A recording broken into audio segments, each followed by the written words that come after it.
Our next discussion is the inelastic collision.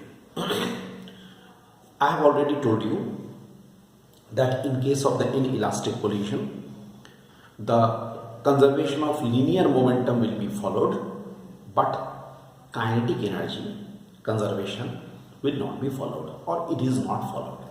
Now, here we are to discuss that what happens to the kinetic energy. That we shall discuss. But before that, one more thing I just tell you.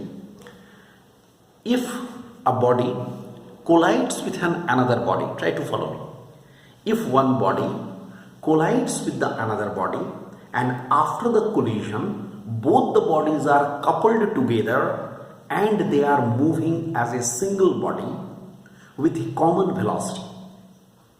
Alright? Both are coupled together and they move with the single common velocity.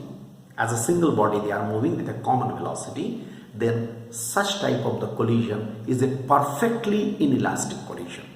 In a perfectly inelastic collision, the two bodies always are coupled together after the collision.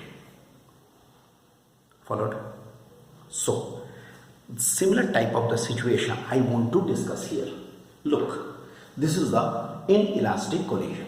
Let us consider a very small body of mass m, small m. It is moving with the initial velocity u, with a very high initial velocity u.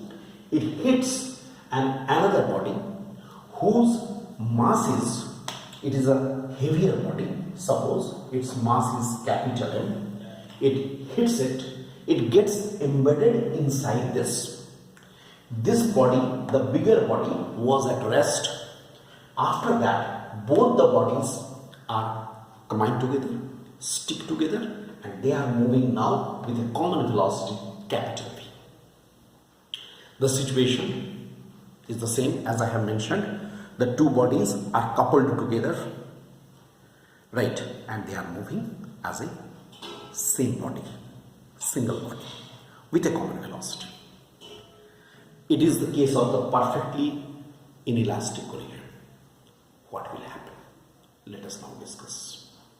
Here, obviously, we shall apply conservation of linear momentum by conservation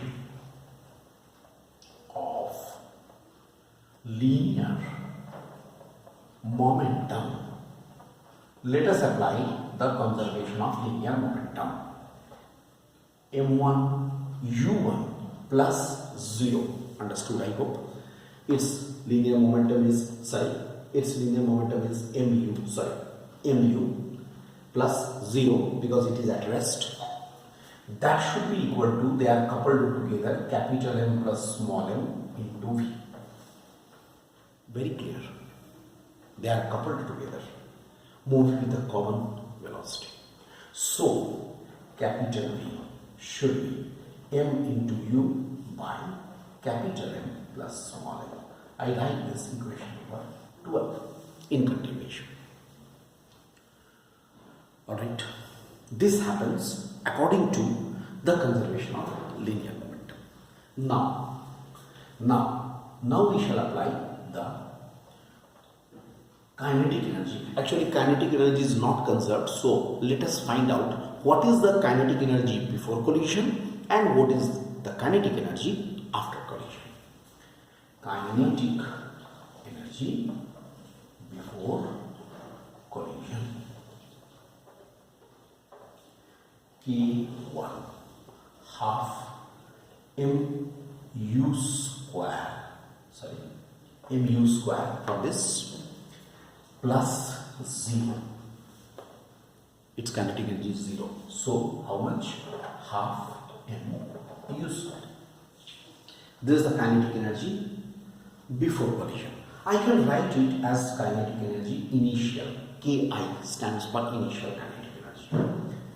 Kinetic energy after collision, that is Kf half capital M plus small m into capital V square. because both are moving as a common body with common velocity like this. I hope both the equations are quite clear. So kinetic energy before collision, kinetic energy after collision. Now on dividing, let us divide. On dividing, we get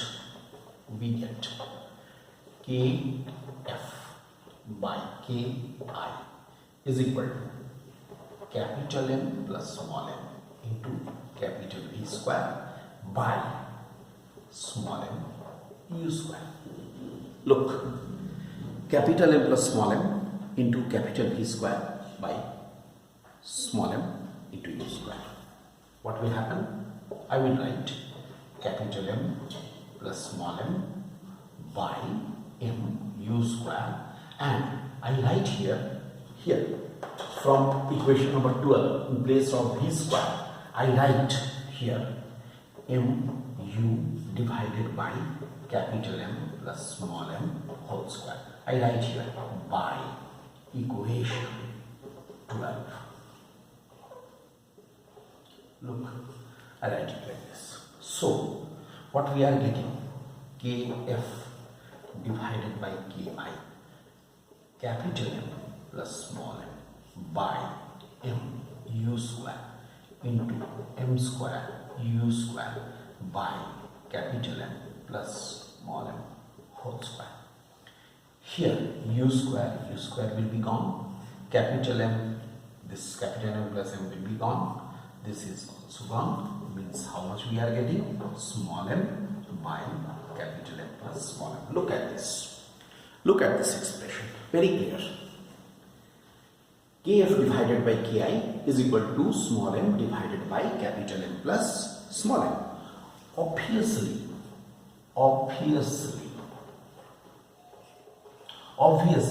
small m is always less than capital M plus small m. It's understood. This numerator is always less than this denominator. So what we are getting, capital F is always less than Ki. F is less than Ki.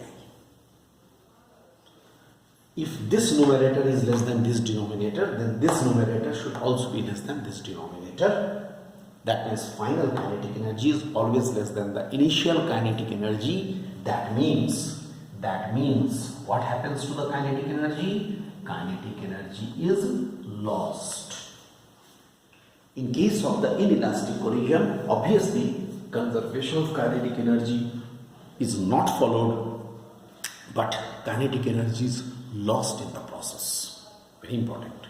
Kinetic energy is lost in the process. Alright.